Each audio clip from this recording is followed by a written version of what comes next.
Here we have a photograph from the 1935 Nuremberg rally. The bloke standing there up in his rally car with a limp wrist doing a John Cleese impression is Adolf Hitler.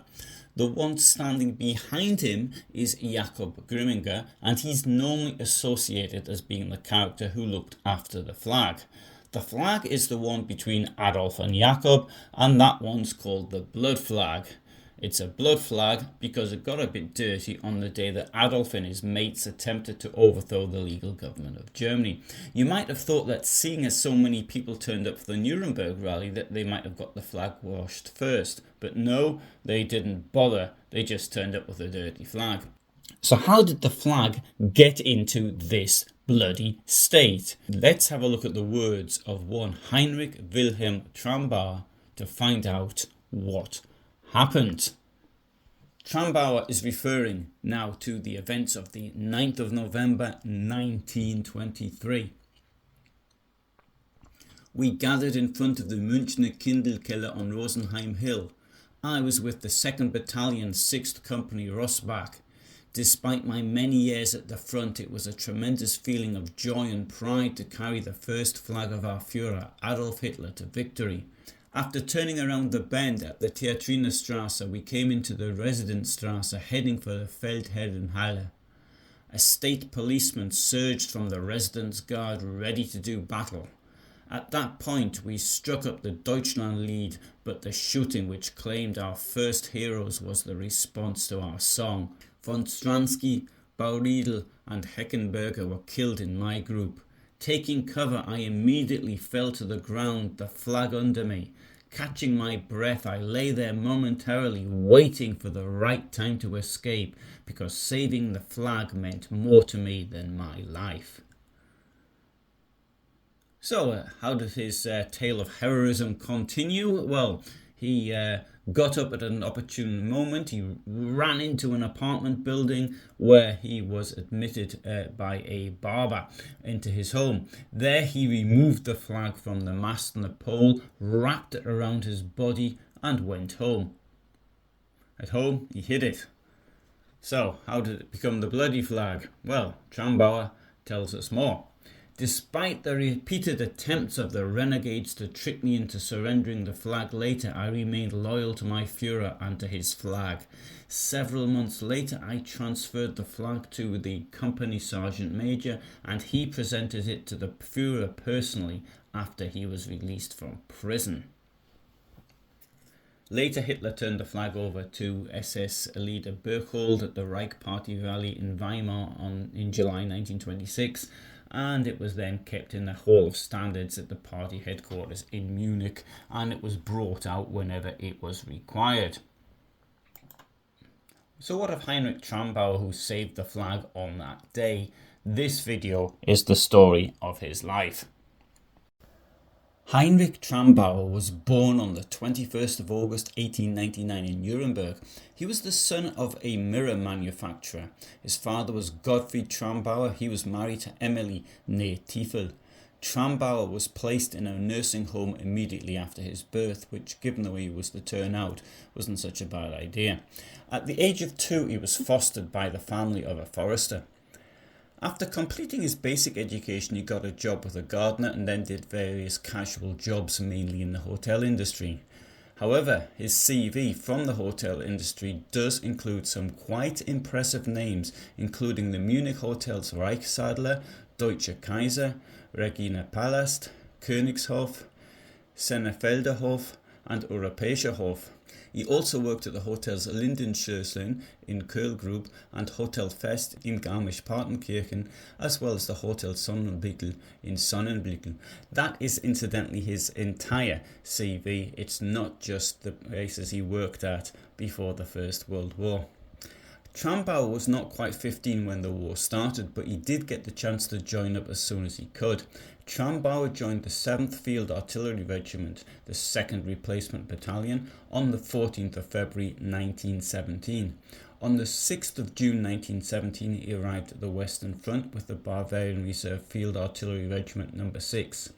Trambauer received the Iron Cross second class and was promoted to sergeant, so in the short time he was at the front, he was actually promoted further than Hitler was, who went through the entire war. Trambauer was not injured during the war, but he was assigned to a convalescent company due to illness. Illness, of course, was very common given the unhygienic conditions at the front, with the added cold and being squashed together with so many men who could also be ill, and therefore disease could spread quite easily. In November 1918, a revolution broke out in Germany. Trambauer probably sympathised with his aims and joined the Soldiers' Council. It's worth pointing out that Hitler too may have been involved with the Soldiers' Councils, although in the case of Hitler we don't know for certain. However, sometime later Trambauer, possibly like Hitler, had a change of mind. The Munich Soviet Republic seized power, but this was violently put down by the army and various conservative organisations such as the Freikorps, which was able to recruit amongst soldiers from the Bavarian army. One of those soldiers was Trambauer, who joined the EP Freikorps while still being in the army, and he helped suppress the Munich Soviet Republic.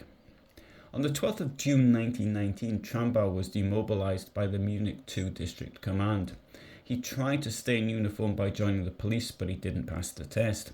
After more than 2 years in the army, including a significant stint at the front, he returned to doing odd jobs, especially as a hotel servant.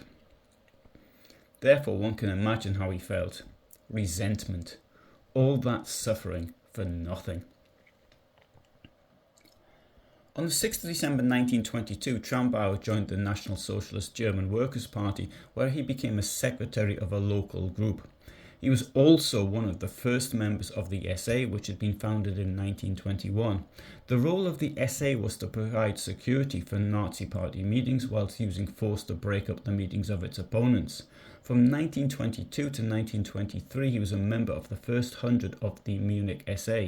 That is 100, a group rather similar to that in which the Romans organised their centurions. Indeed, a lot of Nazi symbolism is based on Roman symbolism. After the hundreds were consolidated into 3 SA battalions, each consisting of several companies, he became the permanent standard bearer of the 6th Company of the Munich SA Regiment in the spring of 1923. The Nazis attempted to seize power on the 9th of November 1923, an effort which would be more akin to something out of Monty Python were it not for the innocent civilians and police officers who were also killed. During the march to the Feldherrenhalle that morning, Trambauer carried the first swastika flag.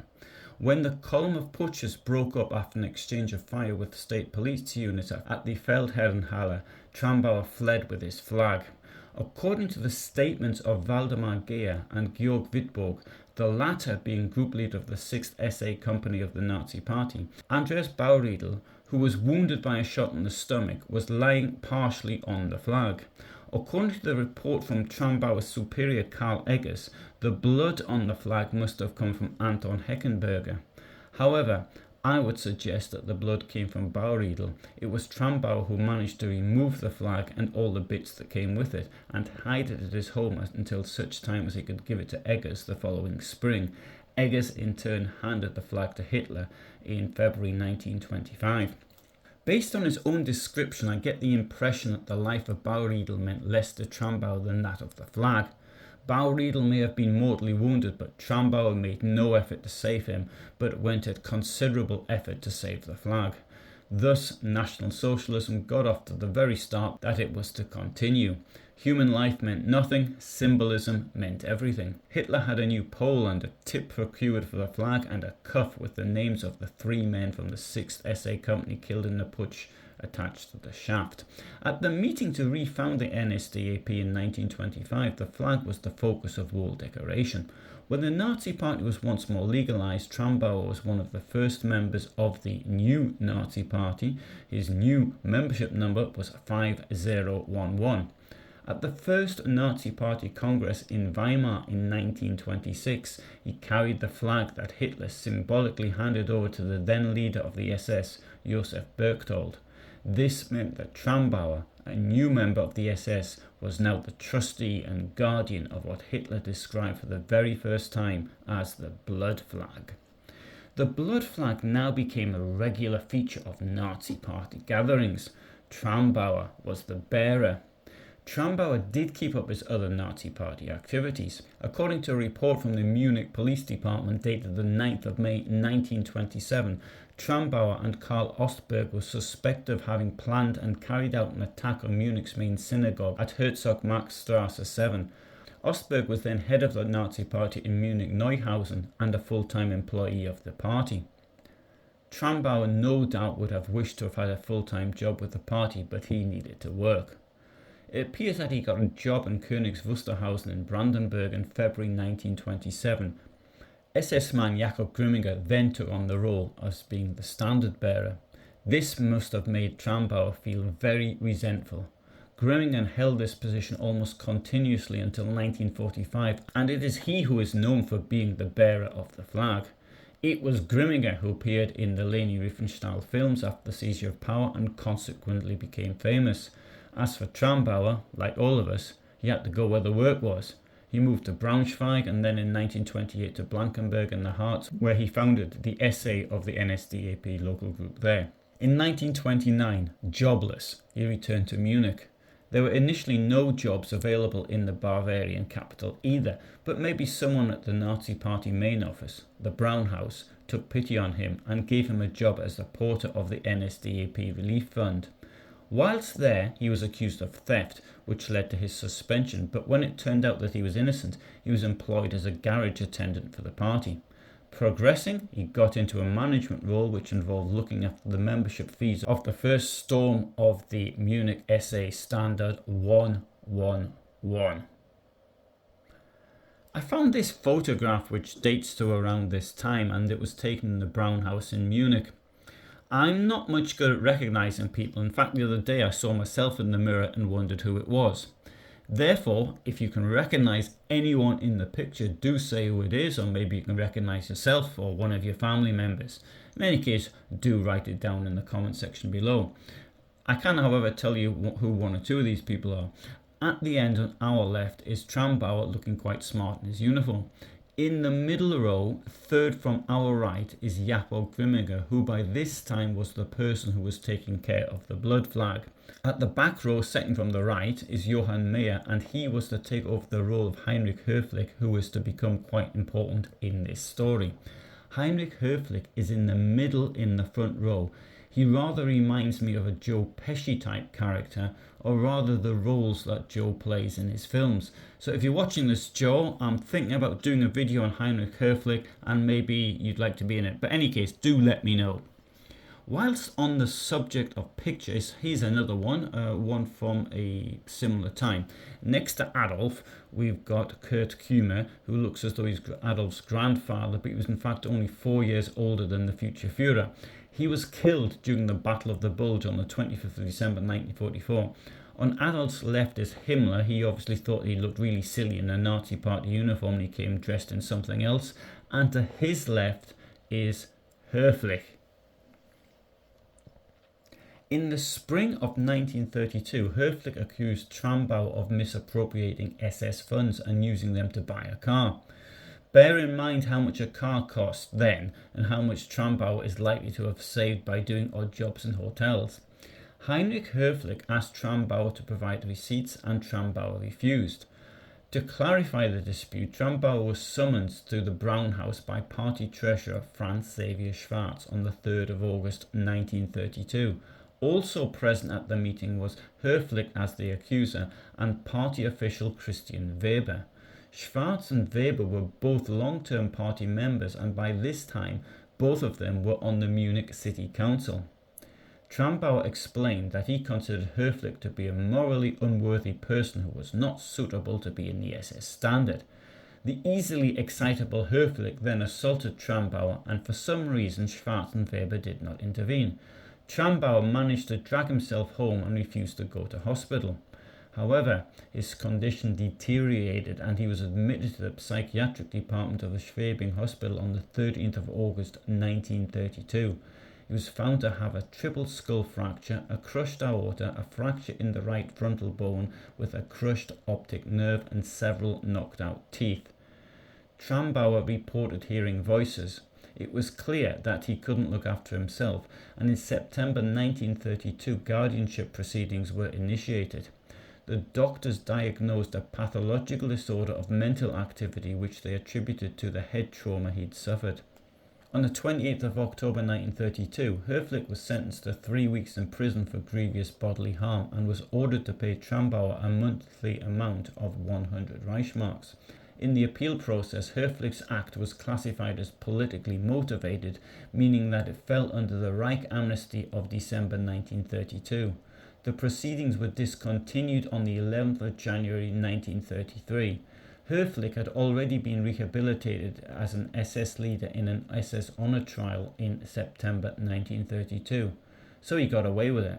No charges or investigations were launched against Schwarz or Weber, who failed to assist.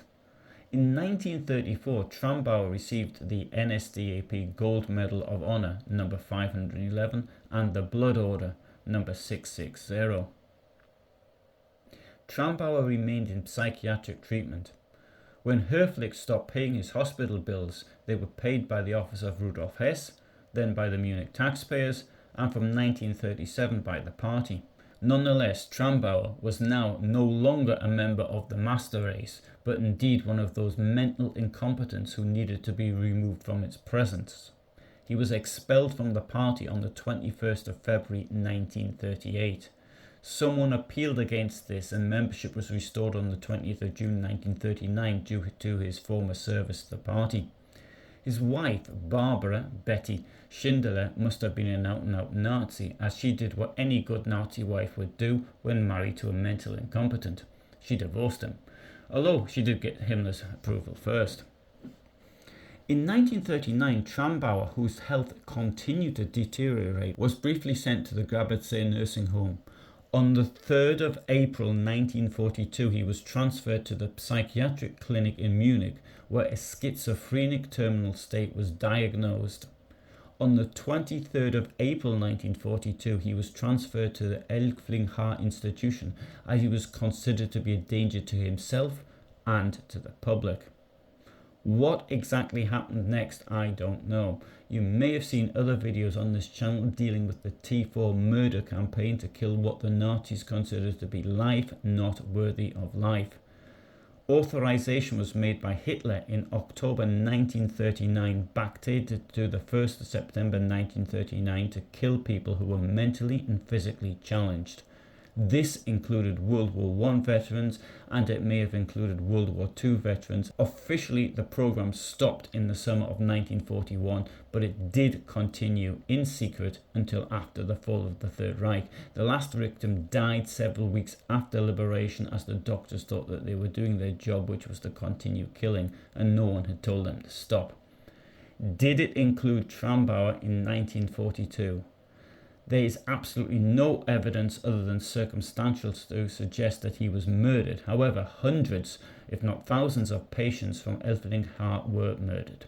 The official cause of death was given as catarrhal purulent bronchitis, but something of this nature was always given as the death of murder victims. I would suggest that murder is highly likely, but I accept that the death certificate may give the true cause of death. However, unlike other victims of the T4 program, he got an official funeral. The head of the Nazi party in Munich, Hans Haeckel, arranged for an honor guard of participants in the Hitler Putsch, and they even got the blood flag out for the memorial service. So if you're Joe Pesci, you're probably now wondering about the fate of Heinrich Höflich. Before World War I, Höflich had been a farm worker. He joined the Bavarian army in 1915. He took part in the First World War on the Eastern Front, in which he was awarded, amongst other things, the Bavarian Cross of Merit and the Iron Cross Second Class. After demobilization in 1919, Höflich was a member of the state police and stayed there for several months. After he lost his job at the police, he earned his living as a labourer, including in an alcohol distillery. On the 9th of November 1923, Höflich took part in the Hitler Putsch in Munich as a member of the 2nd Freikorps Oberland. On the 1st of September 1927, Höflich joined the Nazi Party, membership number 71058. In 1928, he also became a member of the SS, membership number 1089. Around 1928, Höflich began working as a driver for the Franz Erler Verlag, for which he distributed newspapers, particularly the Völkischer Beobachter. From the 18th of September 1929 to the 10th of February 1933, Höflich led the first SS standard stationed in Munich as Sepp Dietrich's successor. Immediately after the Nazis came to power in the spring of 1933, Höflich was selected in February 1933 by the Bavarian Nazi Party Gauleiter Adolf Wagner as his personal adjutant. This was a position he was to retain until 1936. From the 3rd of November 1933 to the 23rd of January 1936, Höflich also served as an SS leader. On the 9th of November 1933, Höflich was awarded the Blood Order of the Nazi Party, award number 163, as he was a veteran of the November Putsch of 1923. So he got that on the 10th anniversary of the attempted putsch. On the 9th of January 1938, he was kicked out of the Nazi Party. 11 days later, Höflich was expelled from the SS by Reichsführer SS Heinrich Himmler. The reason for his expulsion was corruption. Höflich had been involved in dealings with construction companies and building contracts. As Joe Pesci would be able to tell him from the roles he's played, it's important to ensure that the bosses get their cut. Nazi Germany was a highly corrupt country, but people still could be prosecuted for corruption if they refused to make the appropriate payments further up the line. Höflich later repeatedly tried to be readmitted into the SS and to the Nazi Party. Franz Xaver Schwarz eventually did allow him to rejoin in the spring of 1945, just in time for the collapse of the regime. From 1938 to 39, Höflich worked in various menial jobs, including as a warehouse worker. At the outbreak of the Second World War, he volunteered for the Wehrmacht, where he advanced to the rank of Sergeant Major, which, in the circumstances given his age and how long he'd been out of the military, is quite an achievement. Or did former party comrades pull some strings with the army? That I don't know.